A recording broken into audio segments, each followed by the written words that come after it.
على هذا العبد الذي وفى بحق العبودية وبرز فيها في خلعة الجمال، وقام بحق الربوبية في مواطن الخدمة لله، وأقبل عليه غاية الإقبال، صلاة يتصل بها روح المصلي عليه به، صلاة يتصل بها روح المصلي عليه به، صلاة يتصل بها روح المصلي عليه به، فينبسط في قلبه نور سر تعلقه به وحبه، ويكتب بها بعناية الله في حزبه، وعلى آله وصحبه الذين ارتقوا صهوة المجد بقربه، وتفيأوا ظلال الشرف الأصلي بوده وحبه، ما عطر الأكوان بنشر ذكراهم نسيم.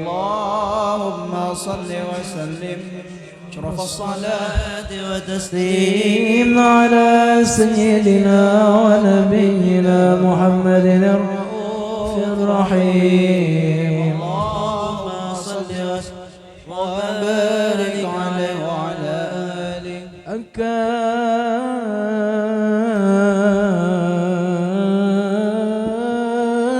من فرط الجمال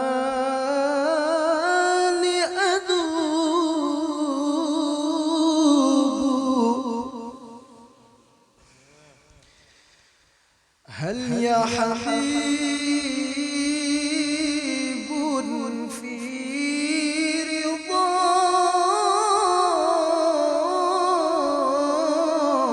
رضاك نصيب،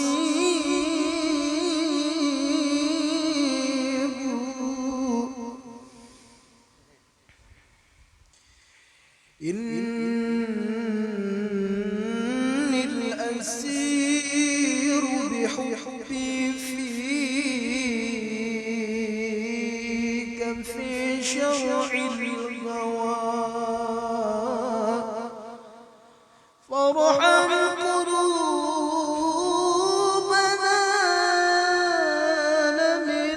منها شحوب،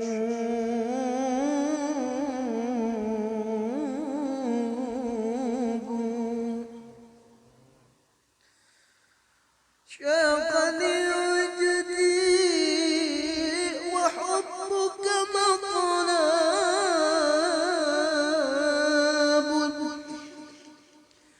من شاقه حب الجمال، من شاقه حب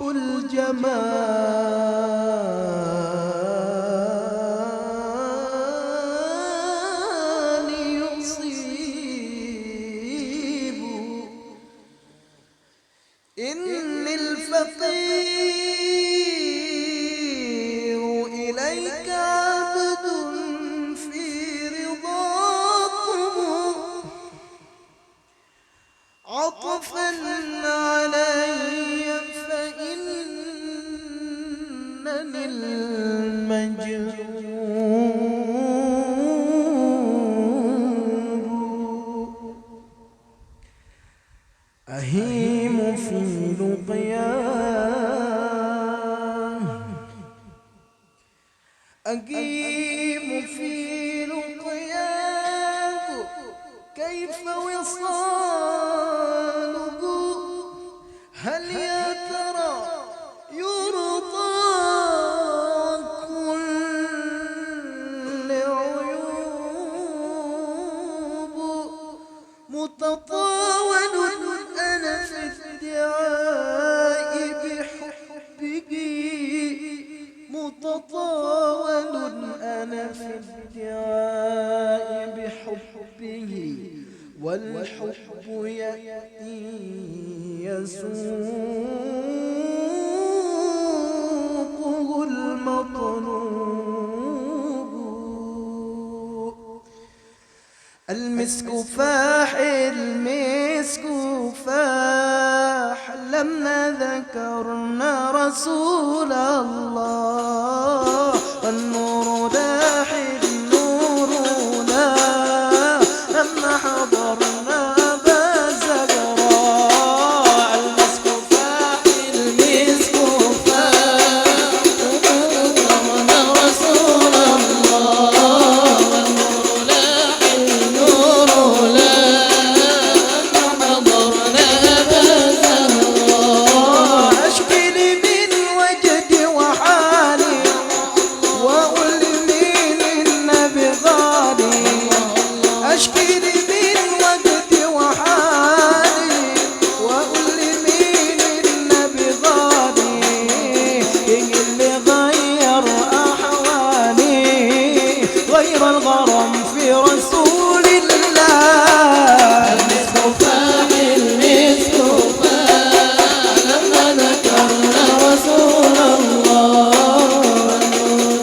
النور لما حضرنا بزهراء يا صاحب القبة الحضرة إلا علينا بالنظرة يا صاحب القبة الحضرة إلا علينا بالنظرة الذل إذا يا أبا الزهراء واعطي لكل محب مناه مسك فاحل مسك فاحل لما ذكرنا رسول الله لاح النور لما حضرنا بزهراء طول عمري بتمنى أشوفك وانظر جمالك وأبوسك طول عمري بتمنى أشوفك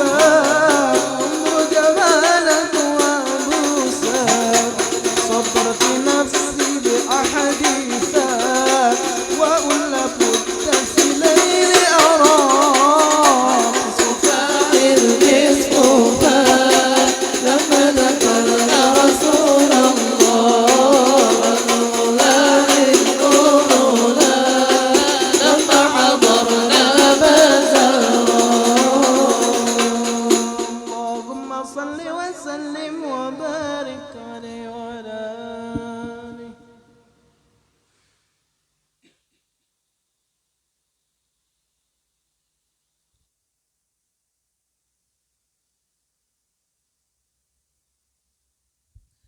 اللهم صل وسلم وبارك عليه وعلى آله ومنذ علقت به هذه الدرة المكنونة والجوهرة المصونة والكون كله يصبح ويمسي في سرور وابتهاج بقرب ظهور إشراق هذا السراج والعيون متشوفة إلى بروزه متشوقة إلى التقاط جواهر كنوزه وكل دابة لقريش نطقت بفصيح العبارة معلنة بكمال البشارة وما من حامل حملت في ذلك العام إلا أتت في حملها بغلام من بركات وسعادة هذا الإمام ولم تزل الأرض والسماوات متضمخة بعطر الفرح بملاقاة أشرف البريات وبروزه من عالم الخفاء إلى عالم الظهور بعد تنقله في البطون والظهور فأظهر الله في الوجود بهجة التكريم وبسط في العالم الكبير مائدة التشريف والتعظيم ببروز هذا البشر الكريم اللهم صل وسلم أشرف الصلاة والتسليم على سيدنا ونبينا محمد الرؤوف الرحيم اللهم اللهم صل وسلم وبارك عليه وعلى آله. حين قرب أوان وضع هذا الحبيب أعلنت السماوات والأرضون ومن فيهن الترحيب وأمطار الجود الإلهي على أهل الوجود تثج وألسنة الملائكة بالتبشير للعالمين تعج. سبحان الله الحمد لله لا إله إلا الله. سبحان الله الحمد لله لا إله إلا الله. سبحان الله الحمد لله ولا إله إلا الله والله أكبر.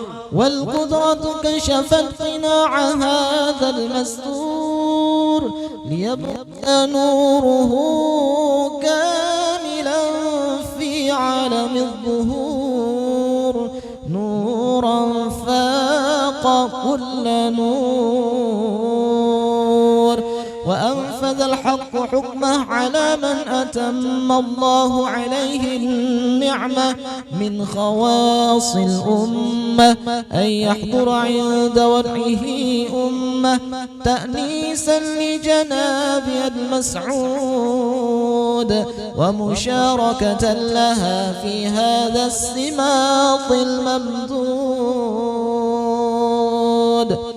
فحضرت بتوفيق الله السيدة مريم والسيدة آسية ومعهما من الحور العين من قسم الله له من الشرف بالقسمة الوافية. فأتى الوقت الذي رتب الله على حضوره وجود هذا المولود فانفلق صبح الكمال من النور عن عمود وبرز الحامد المحمود مذعنا لله بالتعظيم والسجود. صلى الله على محمد صلى الله عليه وسلم. صلى الله على محمد يا ربي صل وسلم. يا نبي سلام عليك يا رسول سلام عليك يا حبيب سلام عليك صلوات الله عليك يا نبي سلام عليك يا رسول سلام عليك يا حبيب سلام عليك صلوات الله عليك. أشرق الكون ابتهاجا بوجود المصطفى أحمد ولأهل الكون أنس وسرور قد تجدد. الله يا نبي سلام عليك يا رسول سلام عليك يا حبيب سلام عليك صلوات الله عليك.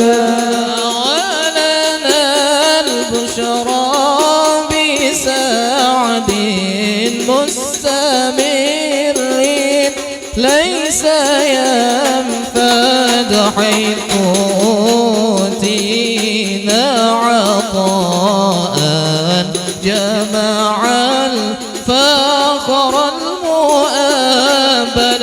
الله يا نبي سلام عليك يا رسول سلام عليك يا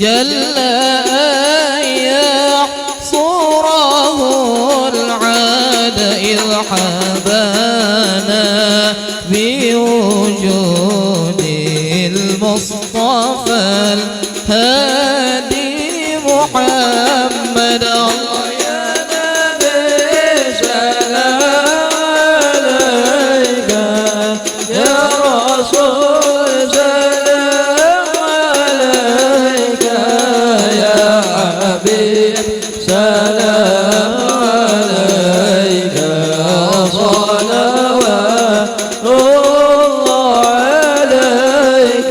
مرحبا يا رسول الله أهلا مرحبا بك إنا بك نسعد.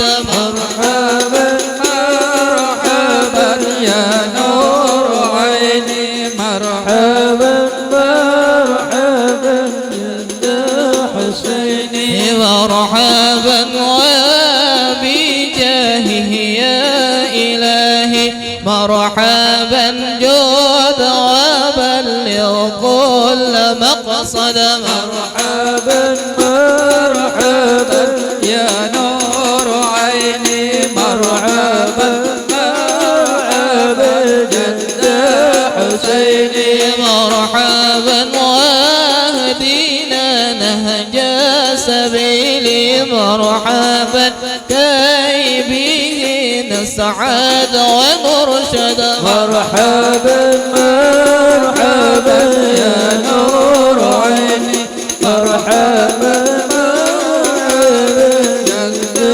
حسيني. مرحبا ربي بلغنا بجاهي مرحبا في جوار الخير مقعد. مرحبا مرحبا يا نور عيني مرحبا مرحبا جد حسيني.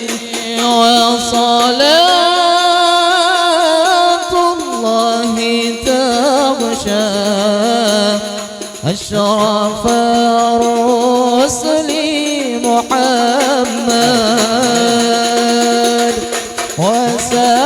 وسلام مستمر كل حين يتجدد. صلى الله محمد مرحبا صلى الله عليه وسلم مرحبا صلى الله على محمد مرحبا يا ربي صل وسلم مرحبا. اللهم صل وسلم وبارك عليه وعلى آله. ولقد اتصف صلى الله عليه وسلم من محاسن الأخلاق بما تضيق عن كتابته بطون الأوراق. كان صلى الله عليه وسلم أحسن الناس خلقا وخلقا وأولهم إلى مكارم الأخلاق سبقا وأوسعهم بالمؤمنين حلما ورفقا برا رؤوفا لا يقول ولا يفعل إلا معروفا. له الخلق السهل واللفظ المهتوي على المعنى الجزل.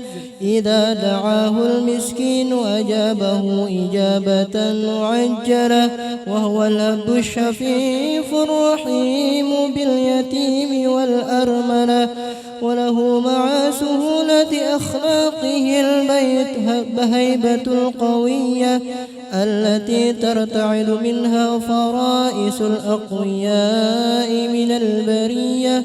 ومن نشر طيبه تعطرت الطرق والمنازل وبعرف ذكره تطيبت المجالس والمحافل. فهو صلى الله عليه وسلم جامع الصفات الكمالية والمنفرد في خلقه وخلقه بأشرف خصوصية، فما من خلق في البرية محمود إلا وهو متلقى عن زين الوجود. أجملت في وصف الحبيب وشانه، وله العلا في مجده ومكانه. أوصاف عز قد تعالى مجدها، أخذت على نجم السها بعنانه. وقد انبسط القلم في تدوين ما أفاده العلم من وقاع مولد النبي الكريم، وحكاية ما أكرم الله به هذا العبد المقرب من التكريم والتعظيم والخلق العظيم. فحسن مني أن أمسك علة الأقلام في هذا المقام وأقرأ السلام على سيد الأنام. السلام عليك أيها النبي ورحمة الله وبركاته. السلام عليك أيها النبي ورحمة الله وبركاته. السلام عليك أيها النبي ورحمة الله وبركاته. وبذلك يحسن الختم كما يحسن التقديم، فعليه أفضل الصلاة والتسليم. اللهم صل وسلم أشرف الصلاة والتسليم على سيدنا ونبينا محمد الرؤوف الرحيم. اللهم صل وسلم وبارك عليه وعلى آله. يا أجمل الأنبياء يا أكمل الأصفياء يا خاتم الرسل ما أحلاك في قلبي يا ذا الذي نسخته الأكوان فيك مطوية عطية أزلية. أنت الذي أعطيت شفاعة الوفية والخلق حينئذ يلتمسون الأنبياء. أنت الذي أعطيت شفاعة الوفية والخلق حينئذ يلتمسون الأنبياء. ثم يقال للأنام قد نلتم الأمنياء. أنا أقصد محمدا بابا الإله العالية، آياته شافية وهو المعد لها وذو الثناء الوافية. ثم ينادي ساجدا يا ربي جود راضيا. ينادى اشفع يا حبيب يا صفوة الأصفياء. وسل تعطى ما يرام ولا تدع عاصيا. يا صفوة الأصفياء صلوا على من علا فوق السماء راقيا. هذا حبيب حبيب غدا عنا العالم أحيا يا ربنا طف علينا قلبه زاكيا واختم لنا ختام مسك يا مجيبا داعيا بالأسرار ذاتيا واختم لنا ختام مسك يا مجيبا داعيا بالأسرار ذاتيا واختم لنا ختام مسك يا مجيبا داعيا بالأسرار الذاتية.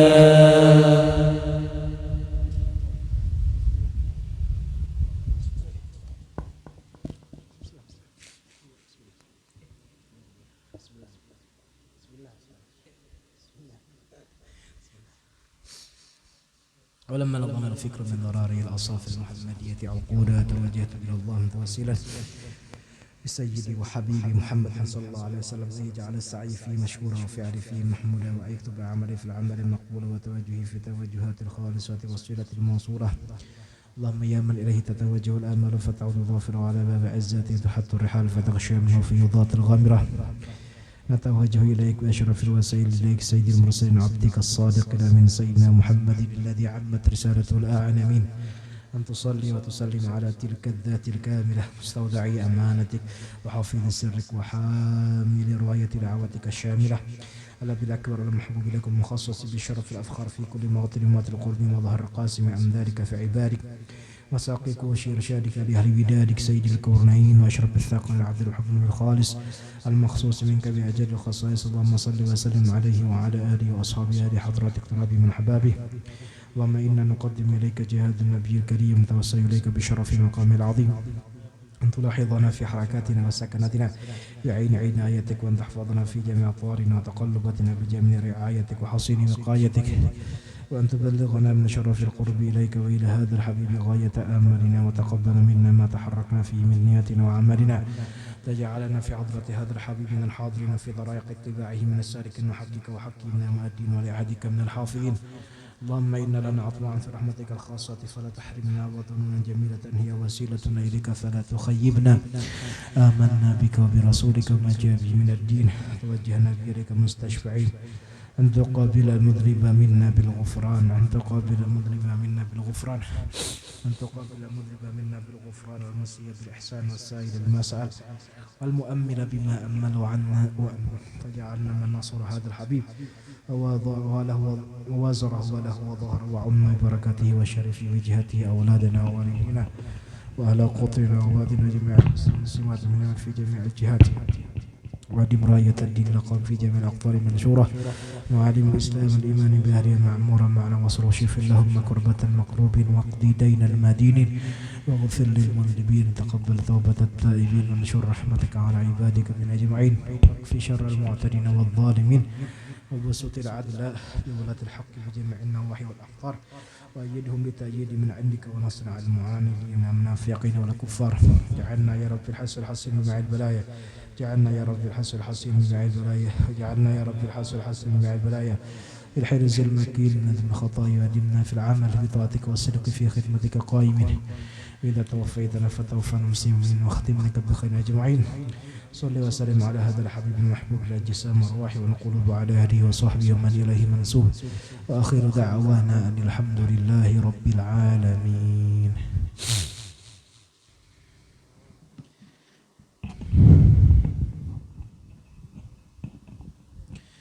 السلام عليكم ورحمة الله وبركاته. الحمد لله الحمد لله الحمد لله الذي هدانا لهذا وما كنا لنهتدي لولا أن هدانا الله. اللهم صل على سيدنا محمد الفاتح لما أغلق والخاتم لما سبق ناصر الحق بالحق والهادي إلى صراطك المستقيم وعلى آله حق قدره مقداره العظيم صلاة تجمعنا بها مع الذين أنعم الله عليهم من النبيين والصديقين والشهداء والصالحين وحسن أولئك رفيقا ذلك الفضل من الله.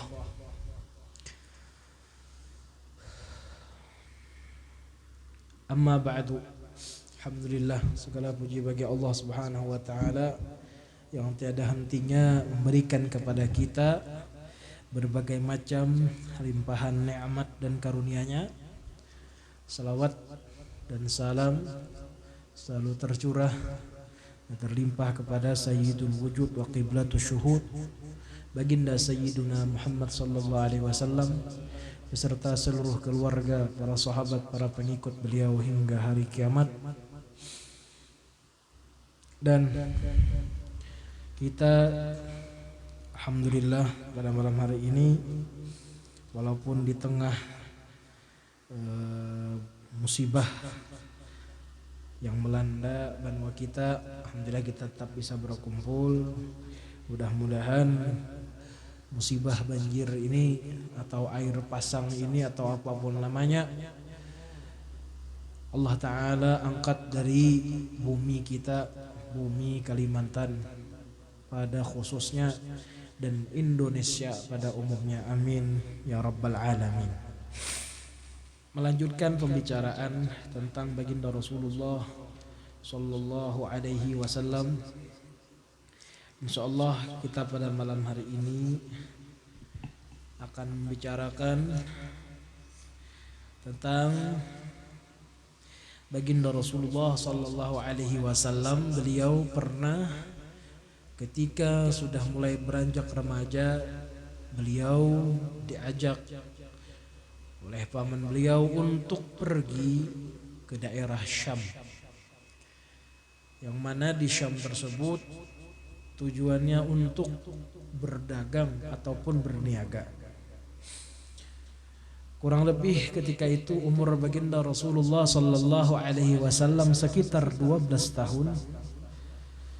Ada yang mengatakan 12 tahun 2 bulan 10 hari atau 12 tahun 2 bulan 10 hari, 12 tahun 2 bulan 10 hari.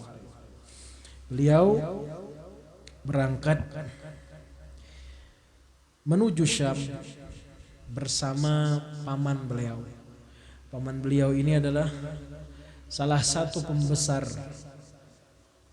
Quraisy pada waktu itu, yaitu Abu Talib. Dan beliaulah yang menjadi kepala ataupun ketua rombongan dagang ketika itu. Manakala baginda Rasulullah sallallahu alaihi wasallam sampai ke daerah Busra, di situ baginda Rasulullah sallallahu alaihi wasallam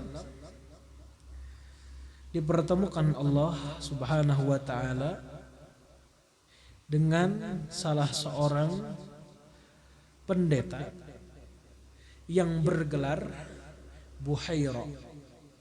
Jadi Buhaira ini adalah nama gelar. Nama gelar bukan nama orang. Ada yang mengatakan nama pendeta tersebut adalah Gergis. Nah, bahasa Arabnya Jarjis atau Gergis. Yang mana pendeta Buhaira ini atau Gergis ini pada ketika itu menjadi kepala gereja di daerah Busra tadi. Dan itu negara itu masih di bawah kekuasaan Romawi. Daerah Busra ini di bawah kekuasaan Romawi. Dan ada yang mengatakan bahwasanya si Buhaira ini termasuk Kristen yang ortodok. Ada alirannya, mereka pun dalam agama Kristen itu mempunyai banyak aliran. Ya kalau kita mungkin ada istilah Ahlus Sunnah, ada istilah Mu'tazilah, ada istilah NU, ada istilah Muhammadiyah, mereka pun juga seperti itu. Nah, ini dikatakan alirannya neoterisme, yang mana mengikuti salah satu mazhab pendeta di Irak. Nah, jadi si Buhairah ini ada yang mengatakan dia termasuk orang yang mengatakan mazhab neoterisme itu antara jasad Nabi Isa dengan Tuhan itu tidak bersatu. Nah, mereka tidak sama seperti aliran Kristen yang lain. Jadi mereka pun ada istilah seperti misalnya kalau kita ada perbedaan hari raya lah. Di Mesir itu sekadar wawasan lah, sekadar wawasan. Di Mesir orang-orang Kristen hari rayanya bukan 25 Desember. Kristen Ortodok di Mesir itu hari rayanya adalah 6 Januari. Berbeda dengan orang Kristen pada umumnya yang mengatakan 25 Desember itu adalah hari rayanya. Nah, itu ada perbedaan-perbedaan di antara mereka. Kita bukan fokus masalah itu.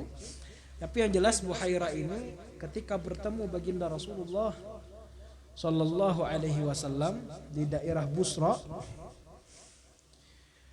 ketika turun rombongannya Abu Talib, maka diceritakan Buhairah ini seakan-akan mendatangi rombongan tersebut mencari-cari seseorang. Ketika mencari-cari seseorang, maka akhirnya beliau menemukan baginda Rasulullah Sallallahu Alaihi Wasallam dan beliau memegang tangan Rasulullah dan kata beliau adalah hadza sayyidul alamin, hadza rasul rabbil alamin. Ini adalah penghulu alam semesta dan orang ini adalah rasul Tuhan semesta alam. Hadza yab'atsuhu Allahu rahmatan lil alamin, dan orang ini Allah Ta'ala utus menjadi rahmat untuk sekalian alam.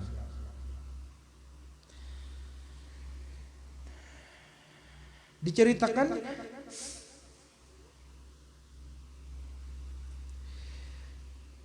bahwasanya ketika itu Abu Talib bertanya, dari mana kamu tahu orang ini adalah Rasul Rabbil Alamin? Orang ini akan menjadi pemimpin alam semesta. Nah, lalu si Buhairah ini berkata,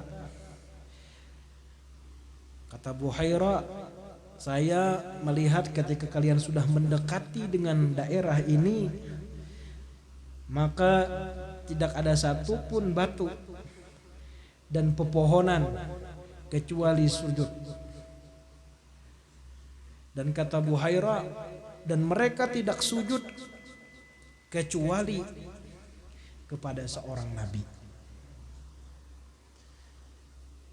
Ketika bertemu dengan Rasulullah Sallallahu Alaihi Wasallam, Buhairah ini bertanya kepada Rasulullah, bolehkah saya tahu? Bolehkah saya bertanya kepadamu? Kata Rasulullah, boleh. Silakan, mau bertanya apa? Saya ingin bertanya bagaimana hal ihwalmu. Tidurmu bagaimana, makanmu bagaimana. Dan dia bertanya Wallata wal Uzza. Buhairah ini mendengar percakapan orang Quraisy itu sering menggunakan Wallata wal Uzza, demi Tuhan Lata dan Uzza. Nah, ketika itu Buhairah bertanya kepada Rasulullah, Wallata wal Uzza, demi Lata dan Uzza, tolong kamu jawab dengan jujur. Maka kata Rasulullah, jangan kamu memintaku bersumpah dengan nama Lata dan Uzza. Beliau tidak mau. Nah, ini sudah satu catatan si Buhairah bahwasanya ini sudah termasuk kategorinya karena beliau seorang nabi tidak akan bersumpah atas nama berhala. Setelah itu ditanyakan oleh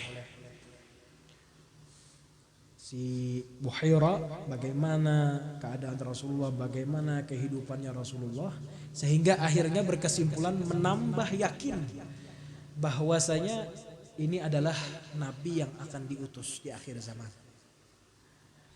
Dan dalam riwayat yang lain, Buhairah pun juga melihat ketika rombongan itu datang, maka ada awan yang mengikuti. Dan itulah yang menyebabkan Buhairah juga mencari-cari siapa orangnya di rombongan ini yang diikuti awan.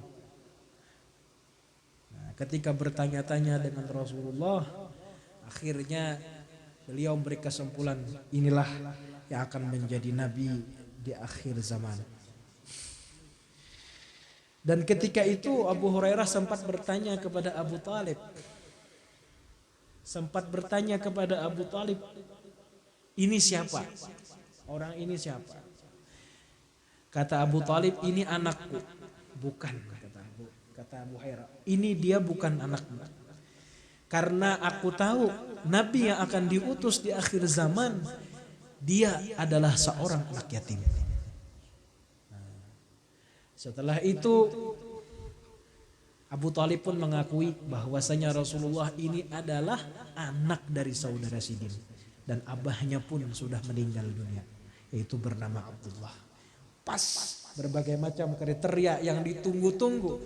Bahkan dikatakan Buhairah ini puluhan tahun menunggu pertemuan dengan manusia agung ini.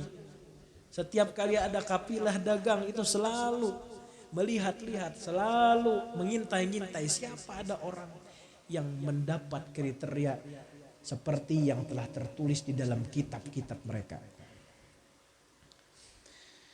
Dan tanda yang paling jelas ketika itu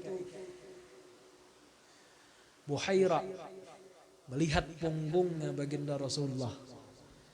Ini tanda yang paling jelas. Disitulah Buhairah melihat khatmun nubuwah, yang mana di punggungnya baginda Rasulullah sallallahu alaihi wasallam itu tumbuh seakan daging lebihan. Dan besarnya itu seperti telur bulung dara. Tidak besar.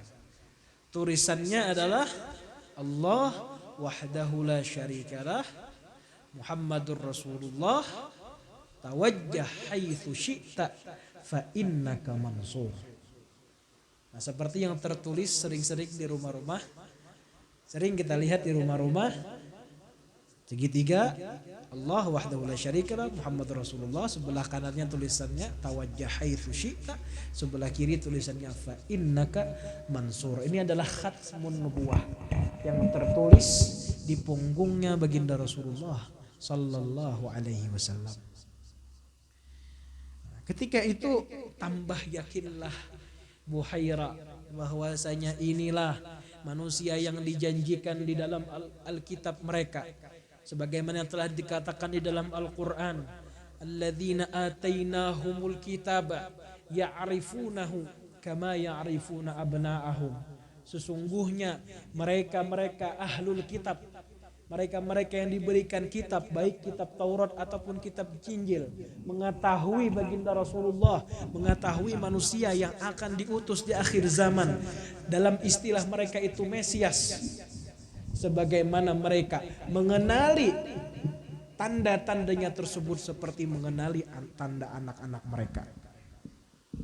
Bahkan salah satu ahlul kitab mengatakan bahwasanya kami lebih mengetahui, bahkan lebih daripada anak kami. Mengapa? Karena kami tidak yakin. Barangkali anak kami itu cuma nisbahnya anak kami. Tidak tahu bahwasanya istri kami berhubungan dengan siapa. Tapi tandanya Rasulullah itu begitu jelas.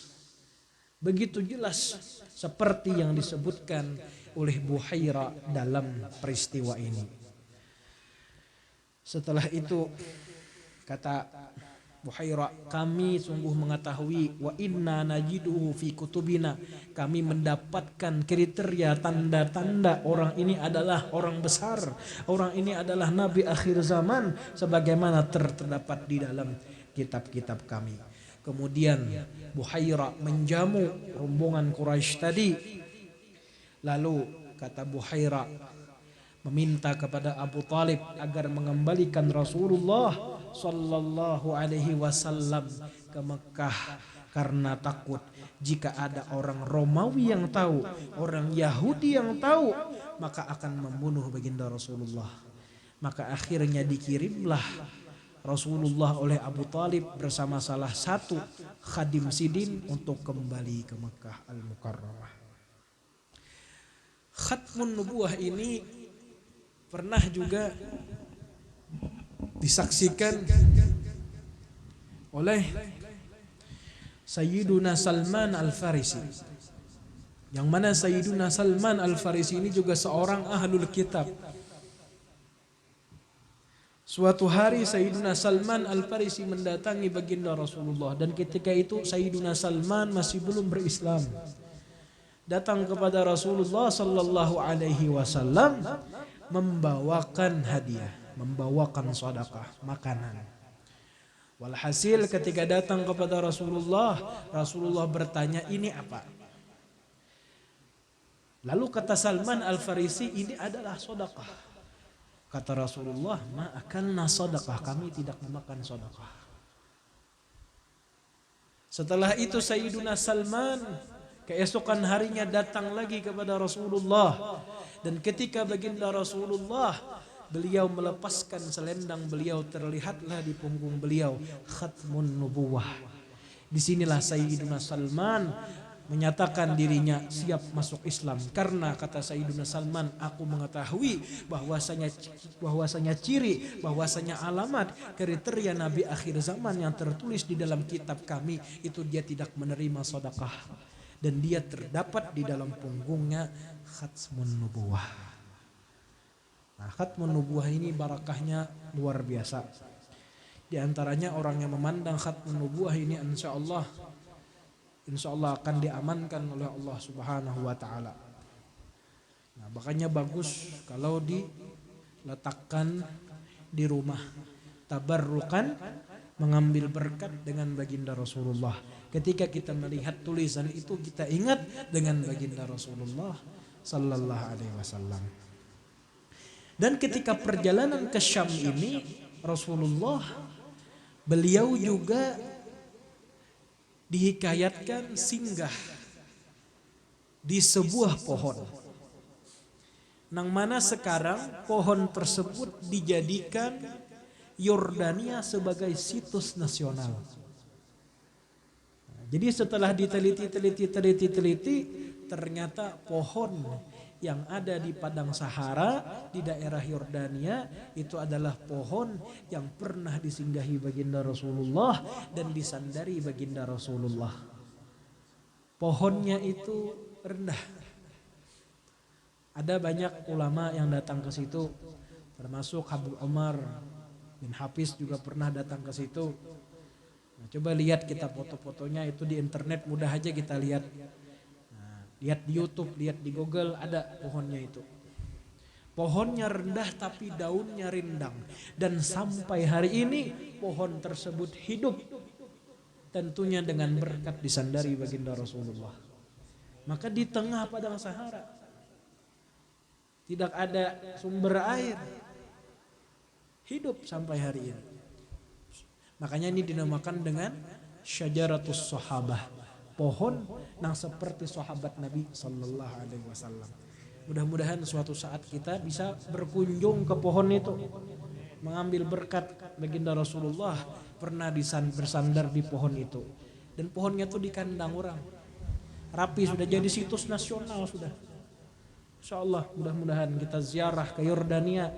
Setelah itu kita ziarah masuk ke Palestina, ziarah ke Masjid Al-Aqsa.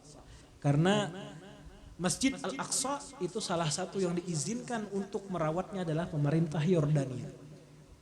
Nah, mudah-mudahan kita bisa masuk ke Masjidil Aqsa, tentunya di situ menziarahi Nabi Allah Ibrahim, di situ menziarahi Nabi Allah Musa, dan banyak lagi yang lainnya. Dan Masjid Al-Aqsa ini luar biasa, fihi nurun khas. Kata ulama itu ada cahaya yang khusus di Masjid Al-Aqsa yang tidak terdapat di Masjid Nabawi, yang tidak terdapat di Masjid Haram Al-Makki. Mengapa? Mungkin karena hasil daripada berkumpulnya 124.000 nabi dan rasul di malam Isra dan Mi'raj, dan baginda Rasulullah di situ mengimami salat para nabi dan rasul. Amin ya rabbal alamin. Nah, mudah-mudahan pembicaraan kita yang singkat pada malam hari ini bisa bermanfaat untuk kita semua, dan mudah-mudahan dengan berkah baginda Rasulullah, dengan berkah khatmun nubuwahnya baginda Rasulullah, berbagai macam bala dan musibah yang sedang melanda negeri kita diangkat oleh Allah Subhanahu wa taala. Hadanallahu wa iyyakum ajma'in. Assalamualaikum warahmatullahi wabarakatuh. أعوذ بالله من الشيطان الرجيم. بسم الله الرحمن الرحيم. الحمد لله رب العالمين الرحمن الرحيم مالك يوم الدين إياك نعبد وإياك نستعين اهدنا الصراط المستقيم صراط الذين أنعمت عليهم غير المغضوب عليهم ولا الضالين آمين.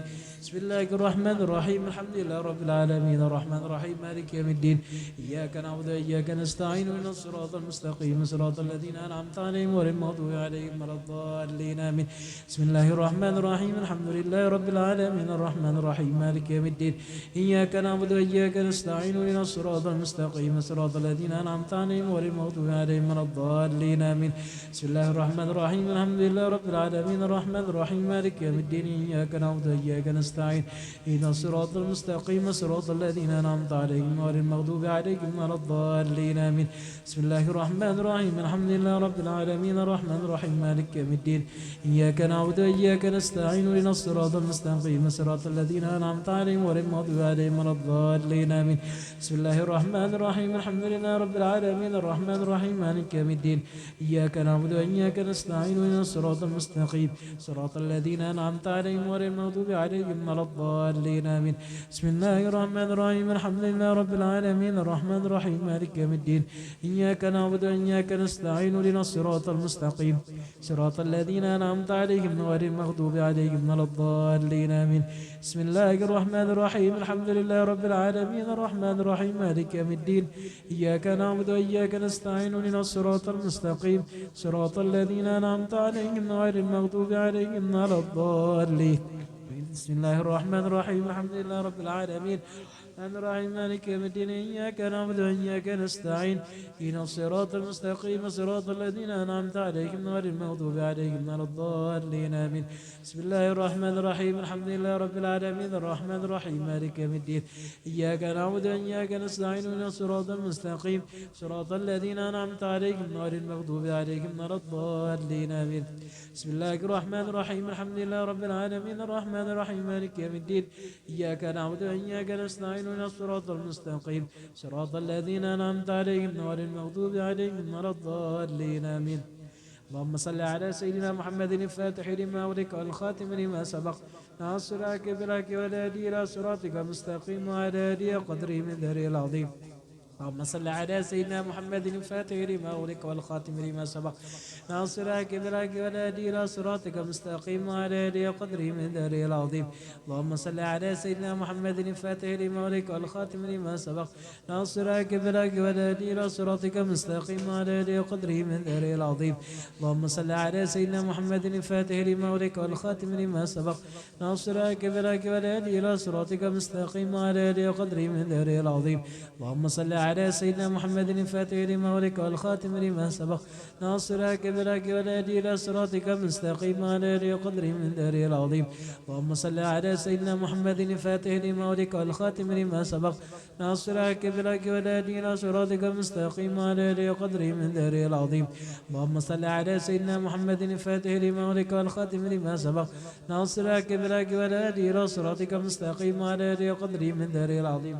اللهم صل على سيدنا محمد الفاتح لما أغلق والخاتم لما سبق ناصر كبرك والهادي إلى صراطك المستقيم وعلى آله قدره من داره العظيم.